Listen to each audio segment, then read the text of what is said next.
Ma'am, nangangopya po si Scarlett sa akin, no? Apakasinungaling mo, Samantha. May nangangopya pala dito? Bagsak ka na sa akin, Scarlett. Apakasama talaga ng ugali mo, Samantha. Nay! O anak, anyari sa'yo? Binagsak ako ng teacher ko. Naniwala kasi siya kay Samantha na nangopya daw ako. Totoo ba yun, Scarlett? Hindi, Nay. Siya talaga yung nangopya sa akin. Walang iya yan ah! Humanda siya sa akin! Tara, anak!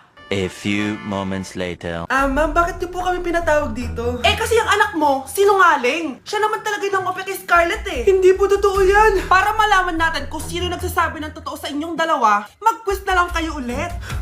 Patay ako nito. Humanda ka ng mapahiya, Samantha. Okay, time's up. Pass your papers. Scarlett, naka-perfect ka. Yes! Talino talaga ng anak ko. Samantha, wala kang tamang sagot. Ikaw talaga ang totoong nangungopya. Nakakahiya ka, Samantha. Humanda ka sa akin sa bahay. Tara! Huwag po, Nay.